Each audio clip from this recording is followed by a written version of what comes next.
Falmerabantsika rehetrarehetra indray a, mialatsiny fa tarakely. Ny antony teknika izay eo amin'ny lafiny teknika ihany no mahalala an'izay a, fa eto indray tsika zany a, anankiroa vidéo ataontsika androany a, voalohany indrindra mikasika an'ilay Raissa Guetta, dia rehefa vita iny a, dia tonga dia miverina eto ihany indray koa tsika mikasika an'ilay code minier. Mandra-piandriandretina mantsika miditra reto dia jerikely an'ilay document ambany masiko eto. Raha ohatra ka hampatsiahivitsika dia niteneniko hoe ny antony tsy hamelana ny Raissa hivoaka sy hanagadrana anazy any am-ponja io a, dia satria misy secret fatany koa mikasika an'ilay resaka vary.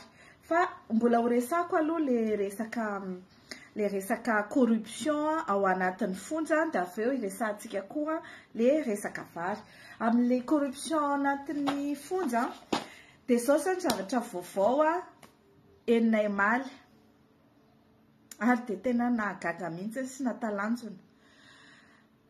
Za zany miteny mba mandraisandraikitra madame le ministre, mandraisandraikitra monsieur le PRM, Andriandra Rajoelina, mandraisandraikitra ny Bianco etc.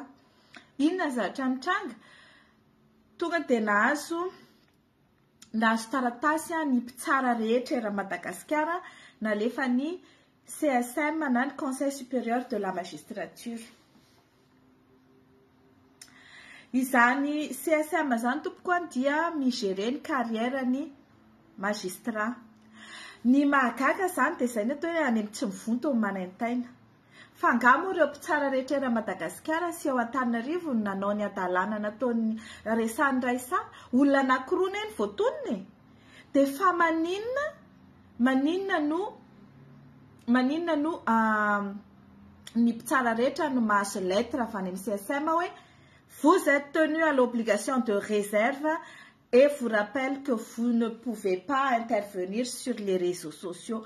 Tsy haiko izay terme nitenenany anazy fa exactement zany raha ohatra hoe fitinina dia izay voalaza an'ilay circulaire navoakany Conseil supérieur de la magistrature. Tonga zany dia hoe tapenana vavan'ny mpitsara, tsy hanao intervention, tsy hanao déclaration, tsy interagir, tsy hanao commentaire, tsy teniteny eny amin'ny réseaux sociaux, eny amin'ny Facebook. Izay ve zany ny vahaolana? Izay ve zany ny vahaolana? Izay zany ny fepetra ndraisina amin'ity aferana corruption ity. Dia eo zany tsika rehetrarehetra gaga hoe izao reto ny mpitsara, ireo mpitsara ireo misy milina mahery nisany, averiko foana zany. Misy mpitsara madio manao tsara ny asany, fa misy mpitsara mamoetra, mandray baiko, mandray vola, manao corruption. Ary matetika ireo mpitsara izay manao an'ireo corruption ireo dia manana toerana ambony, ary afaka mibaiko an'ilay olona eo ambany.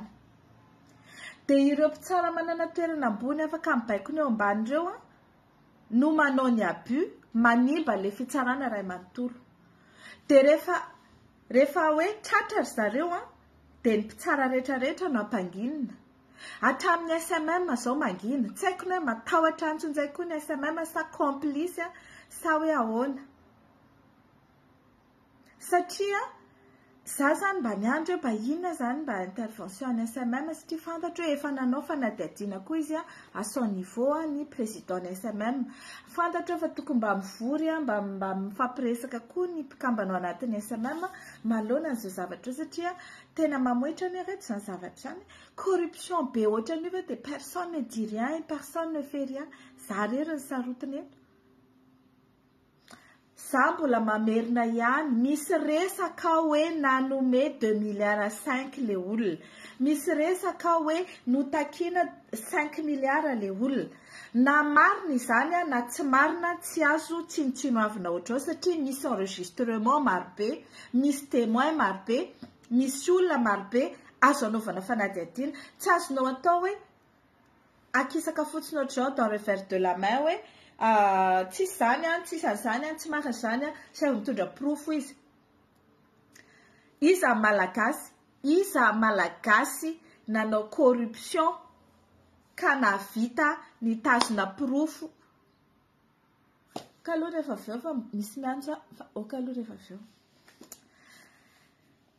iza ny malagasy nanao corruption ka navita nitazona pirofo hoe filmeko ty de alaiko sary le olona namezana anazy iza mba mitenenao aingana ampidiriko en direct zay efa nanao an'izay de alefaso le pirofo fa tsy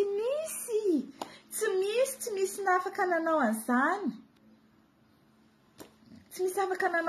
ny malagasy fa zany tsy midika hoe tsy marina lesy fa ny témoin izy ny enregistrement zay anananay ho alefako aminareo rehefa avy eo enregistrement ny olona atao hoe maître Claire io maître Claire io dia avocat Raoldine io maître Claire io nandeha nanao intermédiaire nitondra n'le vola any amin'ny SG sy PG SG zany de secrétaire général ny ministère de justice IPG zany de procureur général ny cour d'appel n'Antananarivo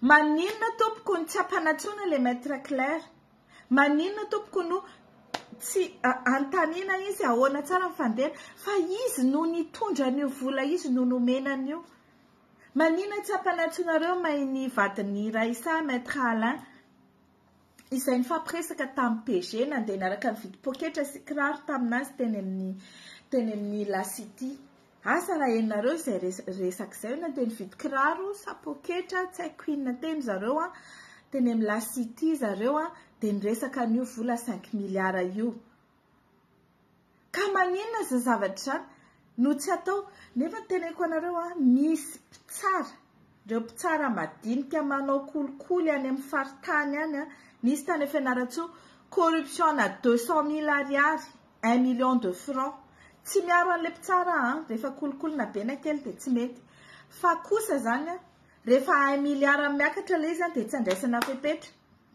fa ity mpitsara izay tratra nandray 1 million de francs tao fianaratsoa dia nosavaina tao anaty biraony de nabridanina mihitsy ny savana ny vatatenany sy ny biraony tadavana le 1 million de francs maninona zany tsisy ohatr'izany ao amin'ny PG maninona tsisy ohatr'izany ao amin'ny SG za tsy miteny abridana izy ne me faites pas dire ce que j'ai pas dit fa maninona no tsy misy sepetra raisina ohatr'izany inona zany le ady amin'ny kolikoly lazay ny Andry Rajoelina hoe zéro tolérance io resaka kolikoly amin'ny fitsarana io ny mamohitra sa ianao mihitsy mampirisika an'ireo olona manova satria raha vatomanga no mametraka an'ireo olona de nareo sy raha vatomanga zany no mampanao anazy an'ireo kolikoly ireo matoy ianareo miaro an'ireo olona dikan'izay zany nareo mampanao anazy za tsy miteny hoe nanao izy na tsy nanao mbola tsy any azy zao ny resaka fa hozy izy hoe rehefa misy olona misy forte suspicion de corruption amin'ny zavatra ataony minimum des choses enquête nanao enquête venareo mikasika ny ireo olona rehetra nivoaka ny fonja navoaka mise à disposition nanao enquête venareo mikasika ny ito affaire Raisa ito fotsiny sa hoe alaivo daholo fotsiny telefonao amin'ny fonja rehetrarehetra tous les cadres rehetrarehetra y compris Raisa zay mana telefona de alaivo zay vahaolana de raha vanitsena tsy mivoaka tsony ny kolikoly ataontsika zay zany ny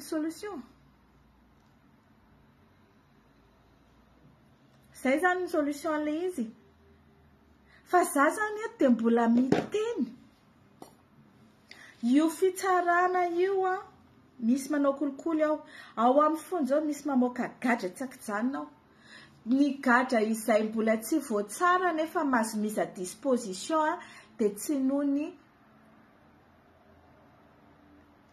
hoe maha-olombelona ny amoahany zareo anazy fa noho ny vola izay alohany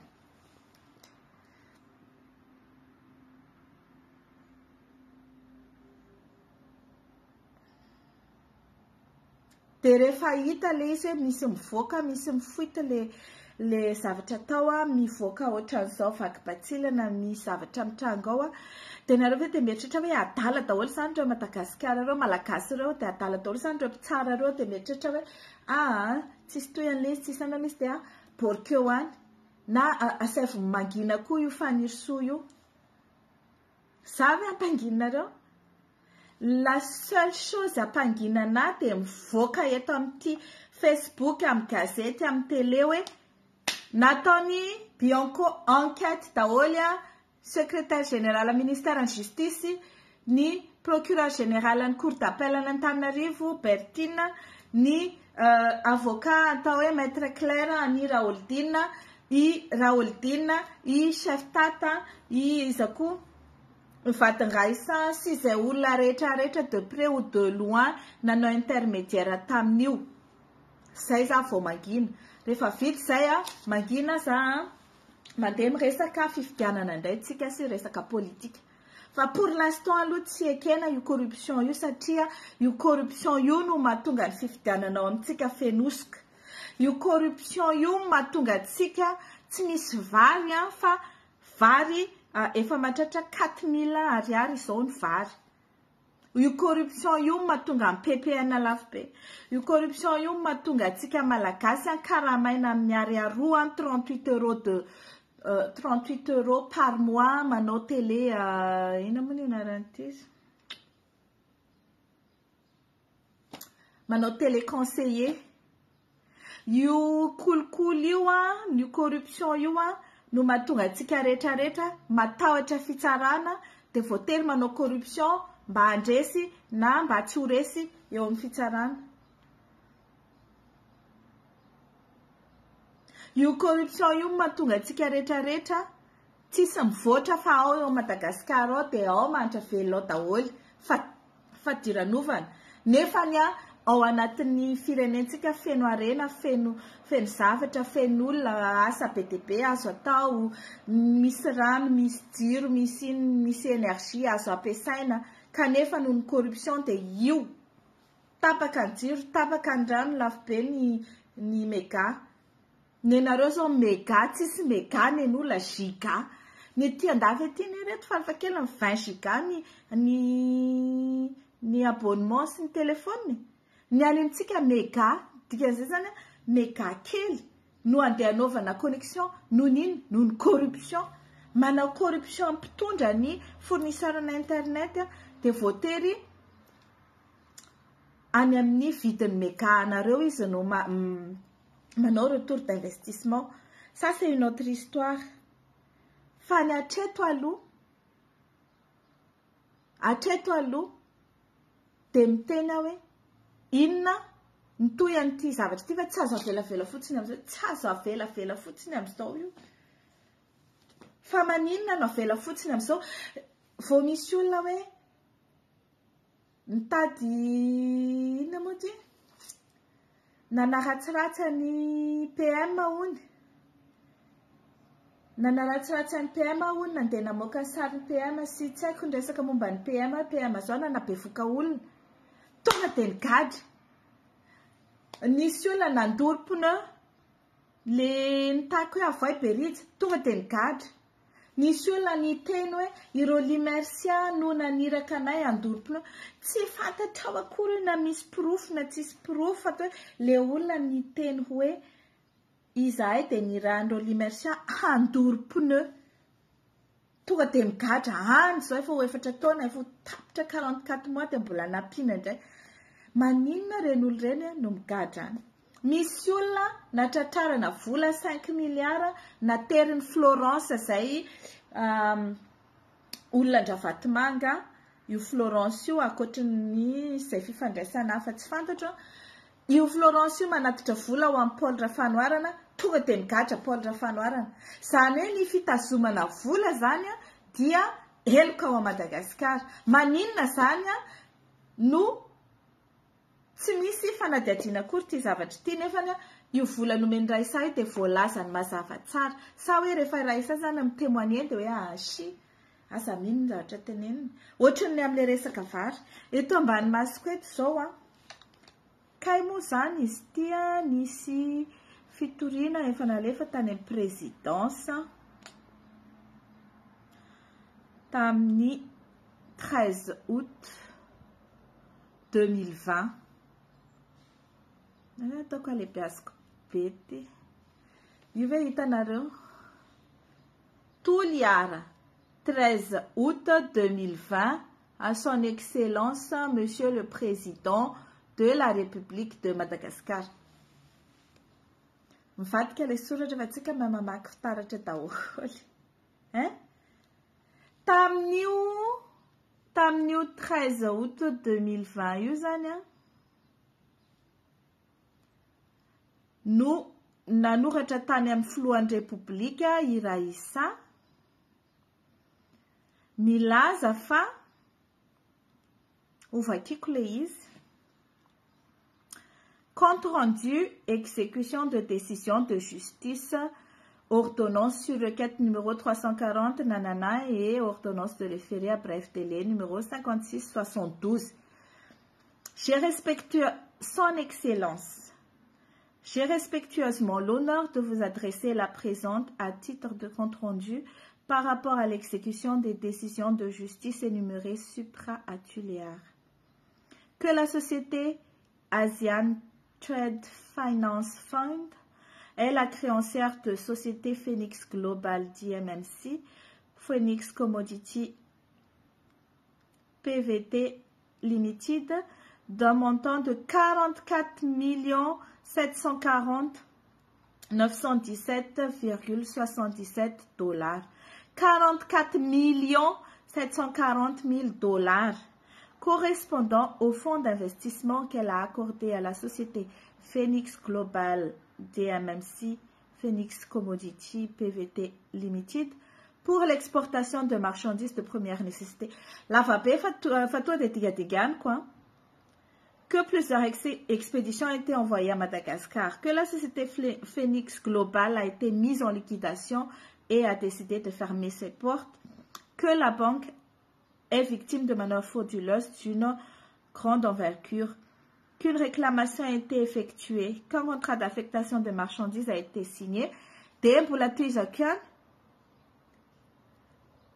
que la société Phoenix, avec toutes ses filiales, ont fermé les portes et la société Asiantrad n'a d'autre moyen que de recourir devant la justice pour préserver ses droits, et une saisie conservatoire a été ensuite faite le 22 juillet 2020. Tsara fantatra fa tamin'ny 13 août 2020 no nanaovana an'ity lettre tany amin'ny filohan'ny République ity. Dia eto azany manontany voaraina Andriamatoandry Rajoelina ve ty lettre ty, satria raha fahitako azy aloha izy mety tsy havita hamaky an'ity lettre ty satria 4 page le izy. Aikany tsika gasy. Za zao nandefa zavatra lava be zay teo amin'ny murako teo dia vitsy ny olona navita namaky an'le izy. Fitsapana ataoko anareo. Fitsapana ataoko anareo hoe mba s'intéressé ve nareo amin'ity raharam-pirenena ty, sa dia hoe rehefa misy mizara vary mora sy t-shirt mora sy menaka mora sy ana ihany zay vao mba s'intéressé, fa rehefa mba asaina mamaky teny gasy mazava io fa tsy teny frantsay, dia hoe kamo tsy mahavita tsisy mega oaya hoe. Dia ohatran'izay koa zany ty filohan'ny Repoblika tsy nahefa izy namaky an'ity soratra Raissa lava be. 4 page io. Io ny 1, 2, 3, 4. Tsy vitandrangaha zany ny namaky an'le izy. Nefa dia voalaza zao.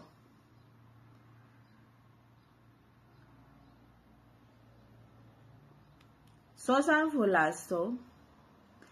Pendant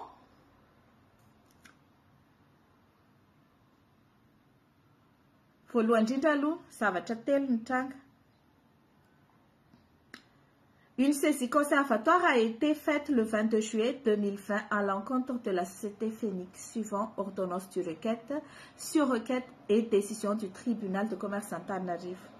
Mise référence à Rio pour un montant de 44 millions de $. Que toutefois arrivé sur les lieux, grande fut la surprise de la plaignante car la société RFM Distribution essaie de dilapider, voire même de s'accaparer les marchandises appartenant à Asian. Io société RFM io tompoko nanomboka nangalatra an'ilay vary. Io société RFM io dia izany Akbarali izany no mitazona azy any Tomasina. Io société RFM io dia misy ifandraisany amin'ny Armand Kabisi izay nitaiza ny secrétaire général ny ministère de justice ary mifampitondra ohatra ny dadatoany mihitsy io. Zay zany ny roy mpihavanana sy ny lien de parenté sy ny lien de connexion andreo. Io société RFM io milaza fa hoe izy ny tompony entana ao anatin'le dépôt sympa izay dépôt ny Phoenix. Kanefa ny gony izay ampiasain'ny RFM izay tokony misy hoe RFM dia misy soratra hoe araka dia ao anatin'le gony araka dia misy gony Happy Family, ny gony ampiasain'ny Phoenix nefa dia Happy Family. Dikan'izay zany nanaovana osika le vary ny Phoenix izay tokony atao saisie tao anatin'le dépôt any sympa zany natsofoka reto RFM reto anaty gony misy soratra hoe haraka de lazainy fa anazy. Misy constat d'huissier le zavatra. Nangateo zany efa nomboka ny fangalarana an'le vary. Avy eo ankoatran'izay fangalarana zay dia niditra tsetra koa ny gouvernora ny région Atsimo Andrefana ary dia nanome baiko anajanonana tsy misy sepetra any fanaovana ny saisie io. Nilaza moa zany izy moa ty vaditany maître Alain hoe tsy afaka anajanona an'le saisie zay raha tsy misy didy mpitsarana na décision de réquisition en bonne et due forme afana manajana zany. De naniraka ny de tonga indray i ministra Tinoka Roberto na i Toto nilaza hoe tamin'izany izy mbola ministra tamin'ny 2020 zay dia avy indray izy nentina tany an-trano ny ministra tany Andabizy zany iray samy vady anao an'le saisie tsara fantatra moa zany izy mivady zany miara manao an'le asa de ozy izy le ministra Tinoka io hoe c'est monsieur le PDG entre parenthèses Mamra Vatmang qui m'envoie et nous devons octroyer au gouvernement 1000 tonnes de riz car l'État est dans la nécessité et on a besoin par rapport à la situation actuelle, c'est-à-dire le Covid. Azonareo atsaina zany le zavatra antranga nangalariny RFM ny vary. Rehefa hita fa nangalariny ty RFM ty ny vary dia ny constaté ny huissier izay zavatra zay. Rehefa ny constaté ny huissier io dia hoe hotohizana ihany le saisie dia niditra tsehatra ny gouvernora laza ajanony tsy misy sepetra io fanaovanareo la vente io. Tsy nanaiky ny huissier fa hoe ameo taratasy ary zay ara-panjakana fanay manajanona le saisie dia niditra indray ny moty ny gouvernora anao ny ministra hoe zako nalefa ny PDG Ravatmanga ajanony io satria mila 1000 tonnes ny fanjakana. De nilaza indray zany reto huissier hoe mila décision de justice zay. De ozy izy ny ty ministre qui dit monsieur le président de la République dit Tinoka Roberto et c'est le PDG qui m'envoie. Je suis ici au titre du président de la République.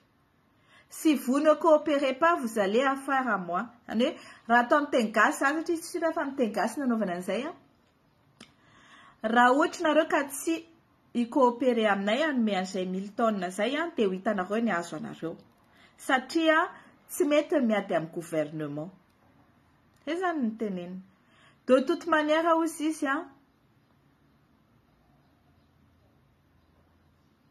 tsy tsy afaka anao ininona hozy isy le olona torinareo le olona torinareo raha tsy manantona na zay zany tenenina atao anatin'le taratasy.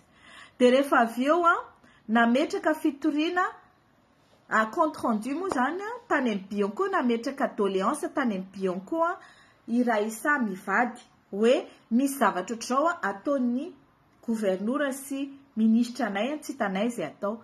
De avy eo zareo nanantona ny Rina Rakotomanga, tsy haiko ahoana nahatonga azy nanantona ny Rina Rakotomanga, fa raha fahitako azy tsy tokony tany mihitsy no avany olana fa vomaika ny tombony olana.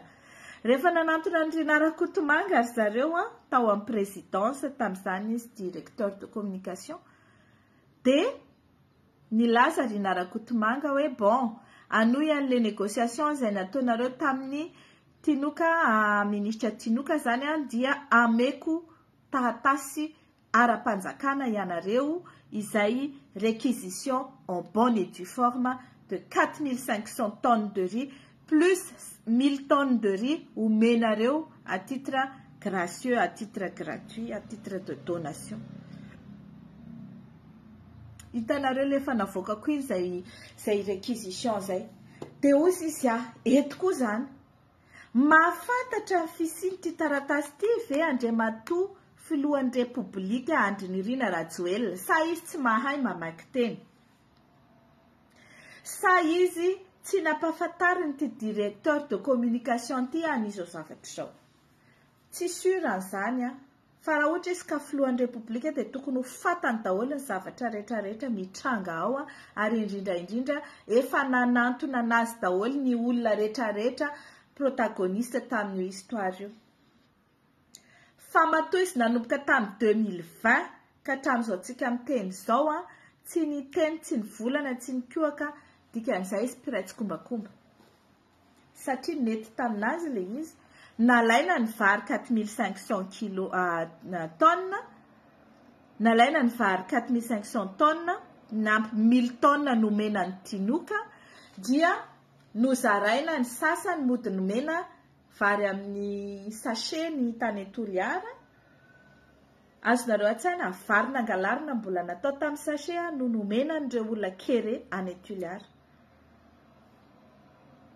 De rehefa avy eo Rina Rakotomanga manao an'io taratasy amin'ny fomba ahoana moa zany no directeur de communication any présidence no manao réquisition. Zany réquisition zany dia ny procureur no manao an'izany, na ny police no manao an'izany, na ny état malagasy. Est-ce que Rina est l'état malagasy?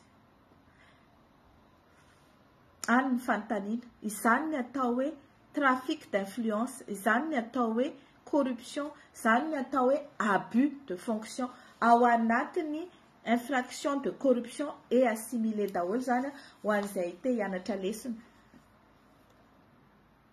De maninona zany zavatra any depuis 2020 ka hatramin'izao tsika miteny zao 2023 tsisy miteny, tsisy volana, fa rehefa nivoaka le hoe 5 milliards ny Raissa no takin'ny secrétaire général sy ny PG mivoaka amin'izay le izy.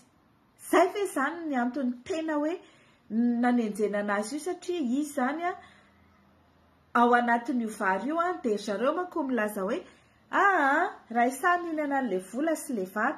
Azavao ary hoe toty koa le fitorinanareo any Raissa sy le vola sy le vary, hoe tomporofo hoe ahoana ny nangalany an'le vola sy le vary, fa trito aloha ny atao ambanin'ny masinay dia ianareo manakaviny naka an'le vola sy le vary. Satria ato koa mba naranareo anazy tsara, ny vola sy ny vary zany dia nalainy RFM, dia misy nalainy Tinoka amin'ny alalan'ny taratasy izay nomena i Raissa, i Rina Rakotomanga. Avy eo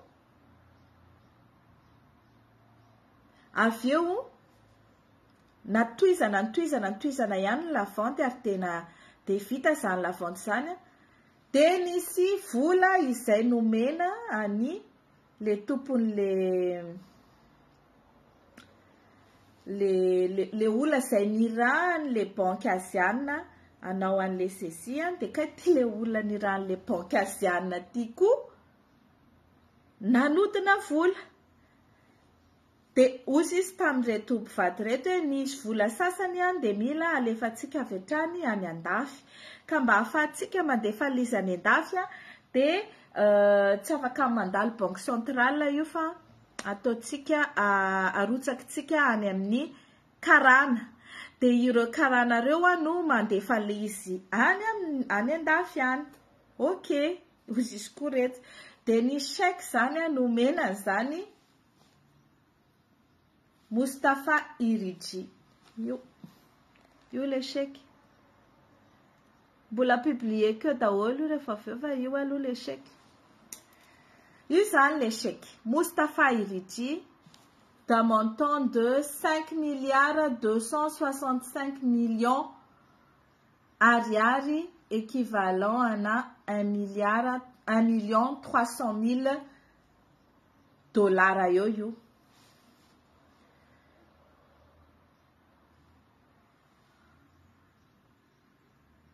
Ireto koa mbola misy chèque maromaro izay naloa tamile tompon'le vary io fa le olona le hoe niran'le banque plutôt fa tsy hoe tompon'le vary. Fa tsy hitako mazava tsara moa le izy hoe iza daholo le soratra eo fa de toute manière ireo zavatra rehetrarehetra ireo tompoko dia any anatin'ny dossier any Bianco. Maninona ny Bianco tsy manao fanadihadiana satria ve misy olona ambony voaroroy ao, satria ve misy karana atao hoe Akbaralisy Iridji ao anatin'io raha io dia tsy sahanareo mikitika anazy.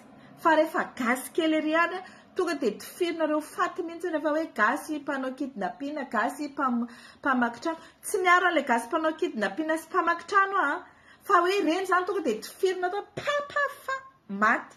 Fa ireto olona reto satria karana, satria olona ambony dia tsy kitihana, vela eo fotsiny. Zay zany fandehan'ity tantara ity. Maninona zany io karana Iridji? Iza ny anarany to?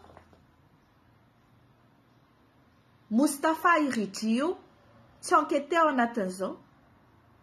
Ohatran'izany ve fanaovana saisie eto amin'ity tanàna ity?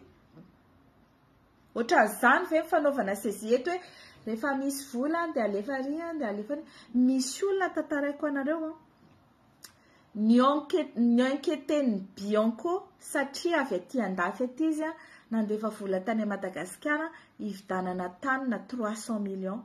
300 millions de francs zany any Madagasikara tena tsisy dikany raha resaka tany no resahana. Rehefa nandefa ny vola 300 millions io zareo tsy hita hoe ahoana fomba andefasina anazy dia nanakalo an'izany tamin'ireny hôtesse de l'air reny. Ny gadra daholo le hôtesse de l'air, le tompon'le vola sy le olona nirana mividy an'le tany ravavin'le olona tamin'ny Madagasikara satria lazaina fa manao blanchiment d'argent zareo satria tsy mandalo amin'ny banky normal le vola fa natao an'izany atakalokalo zany. Nefa 300 millions de francs. Ity zany misy vola 5 milliards nalefa amin'ny fomba ohatrao miampy an'ireo chèque maromaro ireo. Misy fitorinany amin'ny Bianco, misy nina tsy misy resaka hoe blanchiment d'argent na hoe infraction sur les régimes de bancaire. Maninona reto? Nenareo zany gasy any ny sahanareo eto fa ireo karanareo tsy sahanareo nefa ny jereo vao zavatra ataony. Et en plus avy eo zany il s'avère hoe io JAS io nahodiny koa le volan'le banque fohy be asiana dia ny vary efa ny vary sasany efa nahodin'ny RFM, ny vary sasany nahodin'ny tingo. Tout le monde s'est sucré dessus. Sasany naka vola, sasany naka vary, sasany naka vola, sasany naka vary. Dia ho anelanela zay Bianco mody mangina, mody mitapy, Ririna Rakotomanga mody mitapy, resao foana hono izy amin'izay hono izy malaza satria izay ny tanjon'ny fiainany ny halaza. Malaza ratsy manko. Eto zany tsika zao dia mila ny matoa izy name an'io taratasy eo omeo aty ny 4500 dia mila namena an'ity nonga nataony aiza zany 4500. nomena azy ve zay sa tsy nataoninona io dia rehefa tsy tafavoaka ny zareo tolo izy dia ny RFM mandray ny nakanazy dia eto zany tsika zao affaire anankiroa ndray corruption amina vary izay misy olona be dia be gasy karana mpitondra ministre gouverneur di ancien dircom ny présidence mbola misy olona hafa ao amin'ny présidence ao ihany koa d'une part efa nitorinany ny Bianco tsisy tohany eto ndray zany tsika eto amin'ity affaire anankiray misy resaka corruption amin'ny fonja fanomezana soi-disant zany mbola manao hoe soi-disant 5 milliards fitakiana 5 milliards efa nanomezana avance na 2 milliards 5 kanefa hatramin'izao tsy misy fanadihadiana fa inona ny antony tianareo ve zany ry Andry Rajoelina io firenena feno corruption samy hoe ianareo mihitsy ny tompony dia tsy mampaninona ilay izy efa izay mihitsy ny angadinareo sy ny kapoakanareo io manao corruption io tianareo ve io resaka corruption io Andriamatoa prime ministre Tsay Christian fa maninona zany nareo tsy mandray fepetra ne serait-ce que pour suspendre ces personnes et pour les enquêter afaka ataonareo nge zany afaka ataonareo tsapafiry mibaiko omenareo hoe sambory fanirso tsapafiry mibaiko omenareo hoe condamné izy pour diffamation raha vitanareo manome baiko hoe ndana sambory fanirso nefa ny malahelo milaza aminao fa ny diffamation tsy mampigadra dia mody ampiana le izy atteinte à la sûreté de l'État sy atteinte à l'ordre public dia vitanareo manome baiko hoe sazio fanirso pour atteinte à l'ordre public atteinte à la sûreté de l'État satria tena manelingelina ny fitondrana io mitsigidingidina daholo izay ataonaovany anazy ozongozoniny tena manakorotana ny fitondrana ka raha ohatra ka tena mikorotana tokoa ilay fitondrana tena mikorotana ve ilay fitondrana amin'ny anaovako azy okitsika amalan'izay fanontaniako izay raha ohatra ka tena mikorotana ilay fitondrana amin'ny anaovako anazy dia tena tsy mety zany zavatra ataony satria zavatra lazaiko tsy tokony atao anakorotanana fa ny zavatra ataoko dia mampifo an'ilay mpitondra manitsy azy amin'ny lalany milaza azy hoe mampatsiana azy hoe lutte contre la corruption no ny lokalokanao tamin'ny vahoaka malagasy io raha misy cas de corruption aiza ny fepetra raisinareo amin'io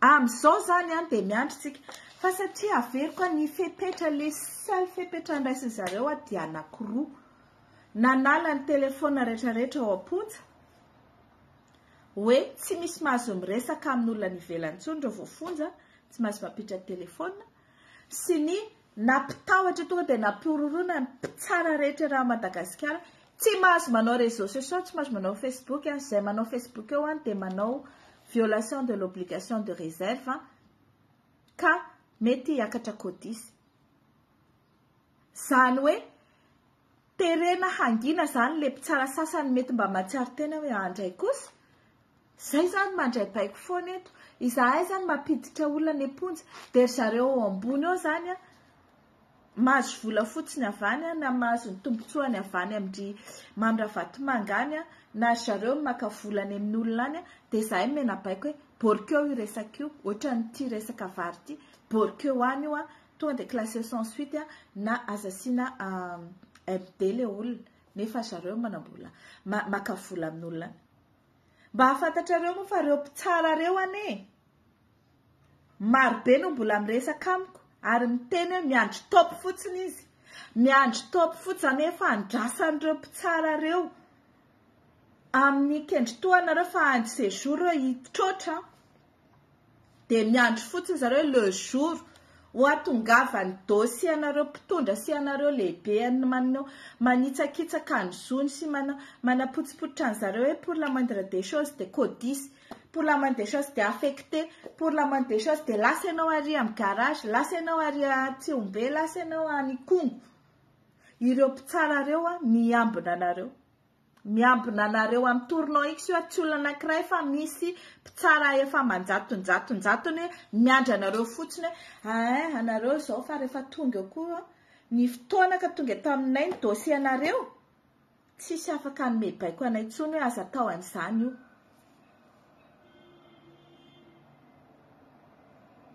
Satria tena hitsara anareo araka ny rariny sy nitsiny izy. Ary misy an'izany koa amin'ny haute cour de justice ao. Ao amin'ny haute cour de justice ao misy mpitsara fa miandry anareo fotsiny hoe aleo moa fa andeha aty ireo mpitondra ireo ka andeha aty ny dosie andreo fa de miandry zay andeha hitsara an'io araka ny rariny sy nitsiny. Fa mody manginy satria nahazo ny obligation de réserve.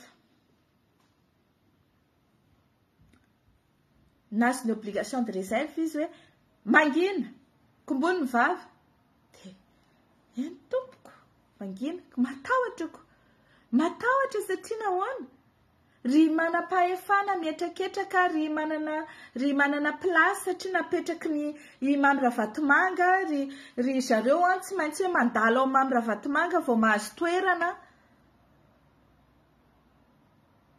Zany anga fandehan'ny carrière-ny mpitsara io miandry anareo daholo fa de alefaso fa ao anaty-tendant aloha de reto misy aferana corruption anankiroa goavana be iandrasan'olona anareo rehetrarehetra andraisinareo andraikitra miandry ny Bianco miandry ny Bianco andraindraikitra miandry ny PM andraindraikitra miandry ny filohan'ny République andraindraikitra miandry ny ministre ny fitsarana andraindraikitra tsy andefandefa lettre fotsiny any amin'ny mpitsara hoe akombony ny vavanareo fa tena hoe ataovy ny enquête eo ambodi-tranonao eo madame le ministre no misy an'izany corruption mitranga ao amin'ny fonja sy ao amin'ny secrétaire général izany ka mba minimum des choses avoay aminay vahoaka malagasy inona ny tena marina tena nisy sa tsy tena nisy ny 5 milliards zany ary tena nisy ny fitakim-bola raha tsy nisy ny fitakim-bola inona ny nahatonga le famoanan-dray sa misy à disposition.